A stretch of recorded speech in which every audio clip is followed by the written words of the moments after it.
చంద్రబాబు నాయుడు తన అక్కుస మీ మీద ఏం చేయలేక దివ్యాంగుల మీద మరియు వృద్ధుల మీద పడ్డారన్న.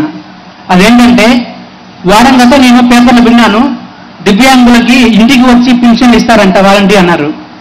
తర్వాత 2వ తారీఖు 3 చూస్తే మళ్ళీ ఇవ్వనన్నారు. అదేంటని చూస్తే చంద్రబాబు నాయుడు కొందరితోటి మళ్ళీ పిటిషన్ వేయించి పింఛన్ ఏదైతే ఉందో అక్కడికే వెళ్ళాలి, ఈ వాలంటీర్స్ ఏదైతే ఉన్నారో మీ దూతగా వెళ్ళి ఎలక్షన్ క్యాంపెయిన్ చేస్తున్నారు కాబట్టి ఇది ఆపించేయమని పిటిషన్ వేశారంట.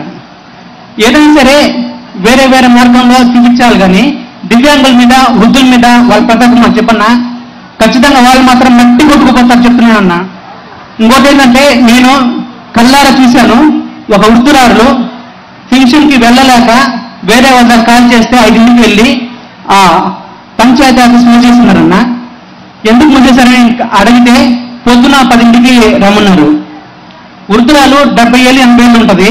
ఇవి చూసారన్న ఎండ ఎలా బయట మండిపోతుందో, ఆ ఎండలో కూడా ఎవరి సహాయం లేకుండా కుంటుకుంటూ 10 నుంచి 11 గంట టైం పట్టింది.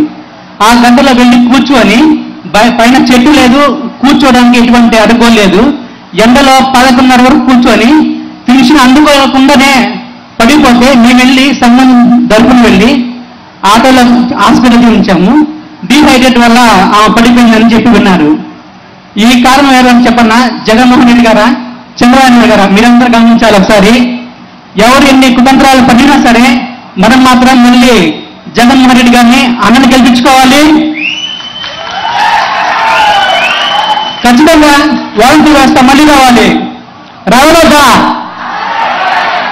జై జగన్, జై జగన్. కనుకన్నా మళ్ళీ చెప్తున్నాను, మళ్ళీ మీ వ్యవస్థ వస్తుంది. మీరు వచ్చిన తర్వాత మీ ముందుగా వాలంటీర్ మళ్ళీ పంపించండి అన్న. మేము మాత్రం మీకే అండగా ఉంటాము. నెక్స్ట్ సీజన్గానే కాదు, వాలంటీర్ పంపిస్తే మాత్రం రాబోయే 10 సంవత్సరాలైనా 20 సంవత్సరాలైనా మీరే సీఎమన్నా ఉంటాము. చంద్రబాబు తన మనుషుల చేత వాలంటీర్ల పెన్షన్లు ఆపేసిన తర్వాత 33 మంది అవ్వాతాతలు ఇప్పటికే చనిపోయారు. ఈ ఉసురు తగలక తప్పదు అని మీరందరూ కూడా అంటున్నారు.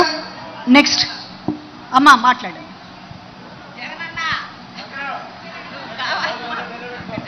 మైక్ దగ్గర పెట్టుకోండి అమ్మా.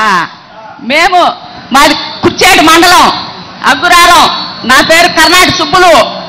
నాకు ఆపరేషన్లు జరిగినాయి కాలు ఇరిగితే. నాకు ఇచ్చిన పథకాలు రాని లేవు. నేను అన్ని పొందిన 3,40,000 నాకు చెందినాయి. ఇప్పుడు ఈ ఏం చేసిన మేలు ఎన్నడూ మరవలేము. పట్టుకో. చంద్రబాబు చేసినందుకు మేము ఎంత ఆడిపోయినా నాకు ఆయాసం ఉంది. నేను సత్యవారం ఆడిపోయి తెచ్చుకోవాలంటే 3 మాటలు కూకొని లేచిన. నా తోట తిక్క పిల్ల వస్తుంటే ఆ పిల్ల దిన్న తట్టుకొని పడి ముక్కు పగిలి నెత్తన మొత్తం గాలేరు అడిగి పోయారు. వాళ్ళు ఎమ్మటే ఇచ్చారు పింఛన ఏమని చూసి. నువ్వు చేసిన మేలు ఎప్పుడు నేను మరవను. నాకు అందిన పథకం ఉండబోపులు పింఛన వస్తుంది. నాకు 45 ఏళ్ళు వచ్చింది. నేను పొదుపులో ఉండా లీడర్గా. నాకు చెందుతున్నాయి. నాకు రైతు భరోసా చెందింది. నాకు నువ్వు వేసిన అదే పథకం చెందింది. ఈ డబ్బులు అన్నీ కానీ 3,40,000 నాకు చెందినాయి. నాకు 2 కొడుకులు, 7 మనవళ్ళు, 1 మనవరాలు. నువ్వు తాగుతున్నావు నన్ను కూర్చోబెట్టి ఆసుపత్రి ఖర్చులు మొత్తం. నేను ఇప్పుడు 9 రోజులైంది ఆపరేషన్ చేయించుకొని వచ్చిన కాకాని పోయి. మళ్ళా నాకు నడువు నొప్పి వచ్చింది. ఇప్పుడు వచ్చినా కానీ ఇబ్బంది లేదు. నేను మందులు తెచ్చుకుంటాను నీ డబ్బులతోటి. నేను అన్నీ బాగుపడ్డా. నువ్వే నాకు మేలు చేసింది. జై జగన్. మా దగ్గర జంగారెడ్డి మాకు నాయకుడు, పాతకొట్ట జంగారెడ్డి.